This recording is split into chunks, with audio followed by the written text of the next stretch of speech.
Ustedes saben que el año pasado el 30% de las personas de la comunidad LGBT+ sufrió algún tipo de trato diferente en sus trabajos.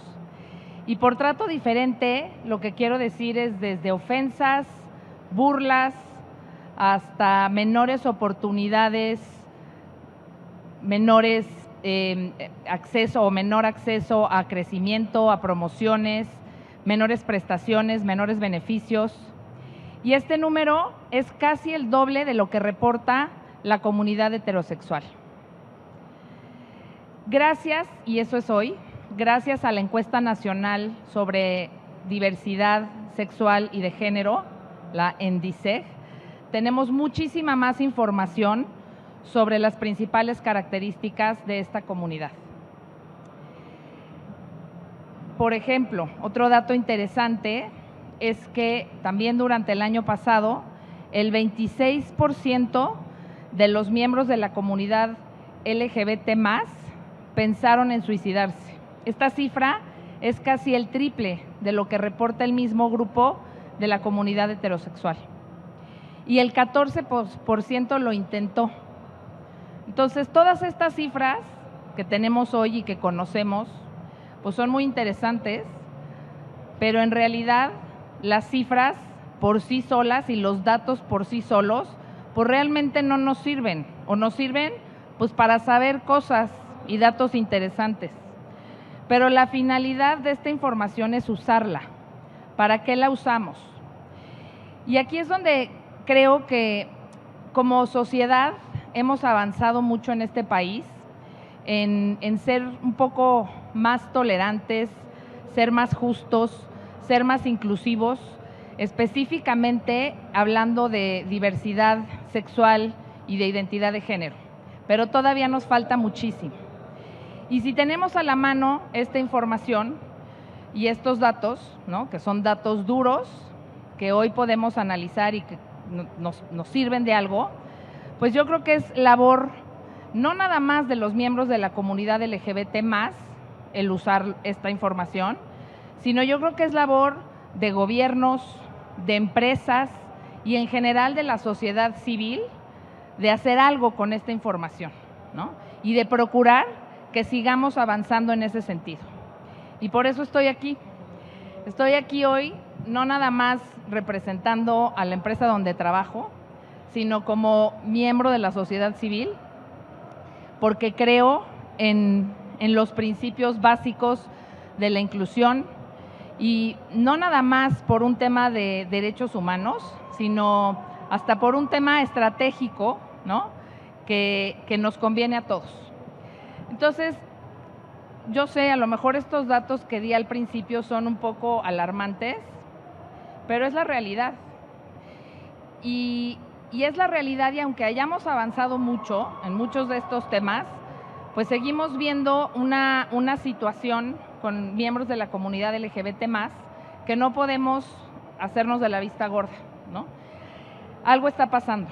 A mí esto de entender y de ver que el 30% de la población LGBT+, obviamente que es parte de la población económicamente activa, ha sufrido este tipo de discriminaciones, o que al menos lo manifiesta, porque a lo mejor hay más, ¿no?, más casos y no lo sabemos, realmente me parece no nada más el colmo, sino muy alarmante y hay que hacer algo. Ahora, ¿qué hacemos, no? ¿Qué hacemos como sociedad civil? ¿Qué hacemos como gobierno? ¿Qué hacemos como empresa? ¿Y qué hacemos como comunidad LGBT+? Pues como miembros de la comunidad LGBT+ hay este tipo de foros, ¿no?, redes en las distintas empresas, networking. Yo creo que eso es fundamental, porque en la medida en que esta comunidad vaya cada vez tomando más fuerza como lo es hoy, pues cada vez más se escucharán las voces. Pero otra vez, no es nada más un rol y una tarea de la comunidad LGBT+. De hecho, si hablamos de una sociedad inclusiva o incluyente, pues es responsabilidad de todos, no nada más de miembros de esta comunidad, ¿no? Y es más, si nos vamos al extremo, no tendrían que ser necesarios, si fuéramos una sociedad realmente incluyentes, ni las cuotas de género, ni este tipo de eventos que, por cierto, un eventazo y gracias a Pride Connection por hacerlo realidad y a todos ustedes, sino que sería algo natural. Sin embargo, es necesario que tengamos este tipo de foros, que tengamos políticas públicas, y eso es lo que debería hacer el gobierno, ¿no? Políticas públicas que ante esta abrumadora realidad que nos muestran los datos y las encuestas que hoy tenemos, pues que sirvan para eso, para desarrollar políticas públicas, no nada más que busquen la inclusión, sino que realmente fomenten un Estado de Derecho, ¿no? En donde las reglas, las leyes se apliquen igual para todos. Ese es, digamos, como el rol del gobierno, o debería ser el rol del gobierno. Pero también las empresas creo que jugamos un papel fundamental. Las empresas no nada más deberíamos de buscar ser inclusivos o incluyentes con la comunidad LGBT+, sino con todos los grupos vulnerables o grupos minoritarios que tenemos en el país, y bueno, hablando en el mundo, ¿no? Y no nada más por un principio básico de justicia social, sino porque realmente si queremos estar cerca de nuestros clientes, pues tenemos que tener una fuerza de trabajo y colaboradores que representen al mundo en el que vivimos. Vivimos en un mundo diverso, con comunidades diversas, personas diversas, y si realmente queremos estar cerca de nuestros clientes, pues así deben de ser nuestros colaboradores también. No basta poner la banderita de colores en el mes del orgullo. Hay que ser consistentes, hay que ser congruentes, y yo lo que siempre digo es hay que traerlo en el ADN, y eso va más allá de si eres una empresa o eres un gobierno, sino del juicio y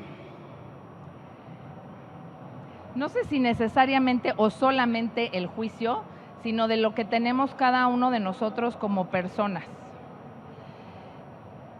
Y esa es la segunda parte, ¿no? ¿Por qué yo estoy aquí hoy? No nada más representando a mi empresa, que es una empresa que lleva esto en el ADN, que cree en el valor de la inclusión, que está, por supuesto, a favor de apoyar a la comunidad LGBT+ y a otras comunidades, sino como persona.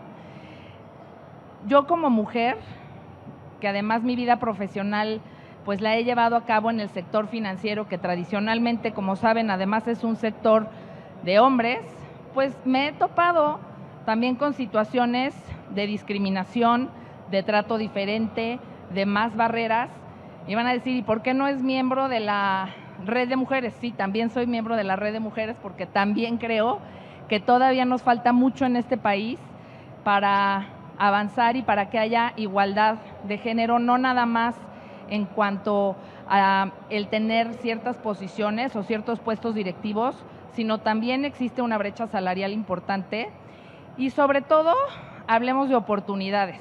Vivimos en un país en donde las niñas tienen menos oportunidades que los niños y eso es así, desgraciadamente, pero sigue siendo así.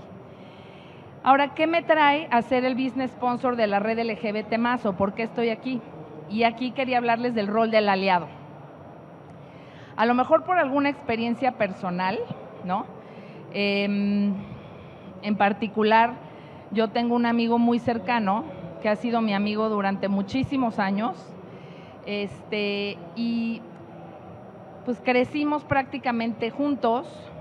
Él es una persona, o era una persona, o él creía que era una persona heterosexual, de una familia muy conservadora, y jugaba ese rol, ¿no? Después de muchos años, pero muchísimos años, de incluso estar a punto de casarse con una mujer, escoger una carrera, etcétera, etcétera, tuvimos la oportunidad de vivir por distintas circunstancias de la vida en una ciudad fuera de México. Yo estaba recién casada y él se mudó a la ciudad en donde yo estaba viviendo y tenía una novia con la cual se iba a casar.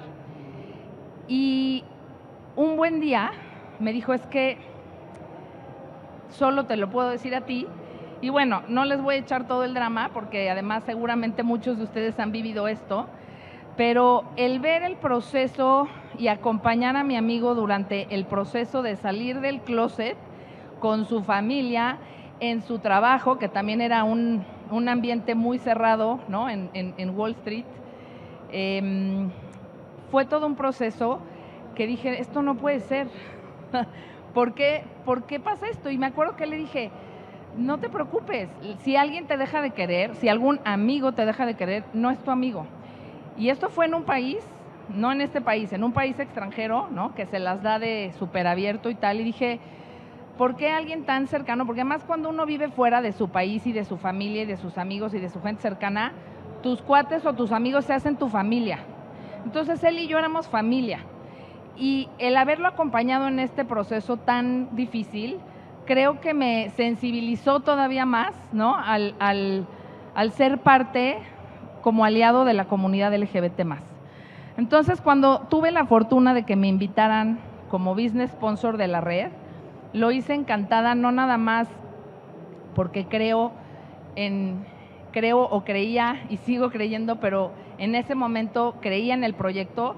Me alegro muchísimo haberlo hecho, estoy súper agradecida con quienes me invitaron a formar parte o a tener este rol, no nada más por lo que he aprendido y por la gente extraordinaria que he conocido, sino porque cada día me doy cuenta que las cosas que hagamos como personas y como empresas sí cuentan, sí influyen, sí podemos hacer y podemos lograr el tener una comunidad cada vez más justa, más abierta, en donde no importa quién seas o cómo seas, tenemos que tener las mismas oportunidades. Y obviamente el que las personas creamos en esto es lo que le da validez a lo que hagan las empresas. Y desde una posición de liderazgo, lo que tenemos que hacer es que esto vaya permeando. Y no es nada más para que te pongan la estrellita o te den bono o te digan bravo y tu jefe te ponga aquí la estrellita y te aplaudan, sino es porque es el deber ser. Pero las empresas se pueden poner de pestañas y poner las políticas que sea, y cero tolerancia a la discriminación y cero tolerancia al acoso, etcétera. Pero si las personas no creemos en ello, es muy difícil implementarlo. Entonces, sí, la posición del líder es fundamental, porque además se predica con el ejemplo. ¿De qué nos sirve una política que prohíba el acoso, por ejemplo, o prohíba la discriminación, si el jefe se burla de una persona por su identidad de género, o por sus preferencias sexuales, o por su origen étnico, lo que sea? Pues obviamente ahí hay un corte entre el discurso y la política. Y al final del día, las empresas están hechas de personas. Entonces, las políticas pueden decir lo que sea, puede haber un reglamento, pero ahora sí que las personas somos las que hacemos posible, que las personas hacemos posible que las empresas cumplan esa labor. Y si llevan esto ya no nada más al mundo empresarial, sino al gobierno, pues es exactamente lo mismo. Yo, en mi feminismo, siempre estuve en contra de las cuotas de género. Y yo decía, óyeme, no, espérate, a mí que me contraten porque sé lo que voy a hacer, porque soy una fregona en esto, que no me contraten por ser mujer, porque yo decía, me parece más discriminatorio que me contraten porque soy mujer y no porque soy muy buena en lo que hago. Pero dándole una segunda lectura y, ¿no?, yendo un poco más al fondo de las cosas, por algo existen estas políticas, porque en algún lado tenemos que empezar. En algún lado tenemos que empezar como gobierno y como sociedad a realmente tomar en serio a comunidades, a las distintas comunidades que representan los gobiernos. Entonces, lo mismo, digamos, que aplica para el tema de género, tendría que aplicar para el tema de diversidad sexual o diversidad de género.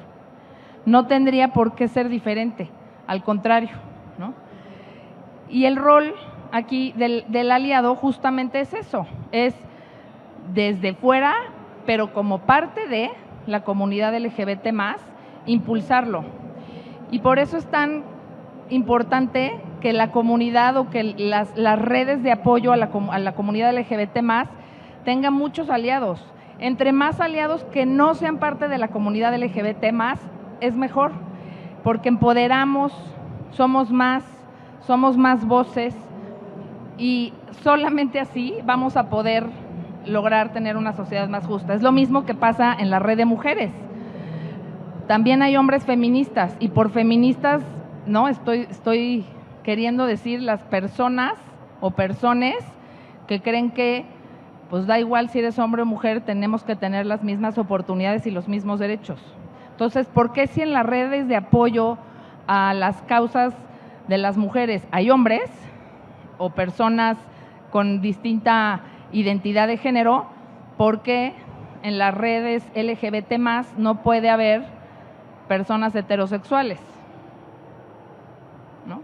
Sería cerrarse cada vez más, sería justo el hacer menos inclusiva, es como una inconsistencia.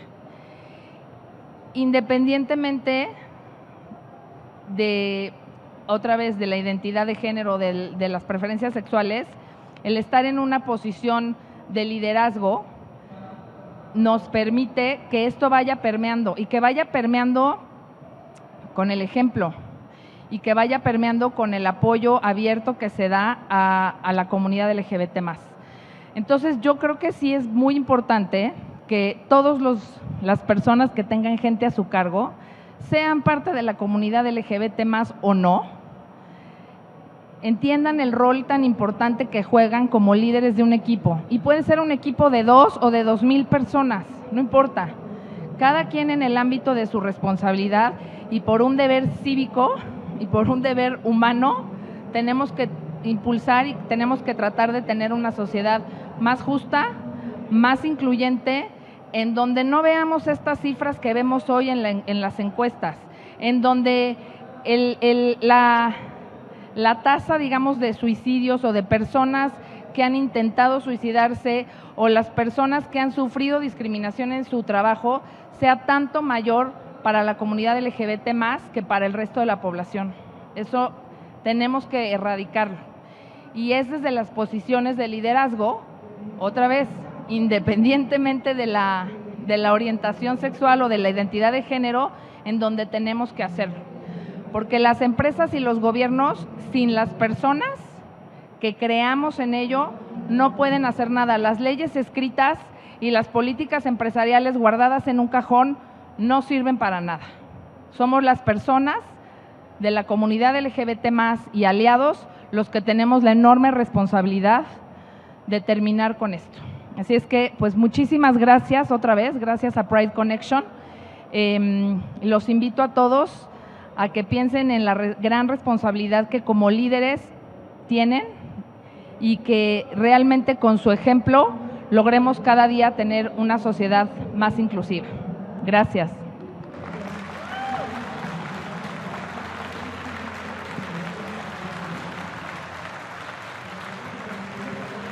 Por favor, otro fuerte aplauso para Cristina. Gracias por su tiempo, gracias por apoyar este séptimo Summit. Permíteme entregarte, por favor, este reconocimiento en nombre de Pride Connection por tu participación tan valiosa.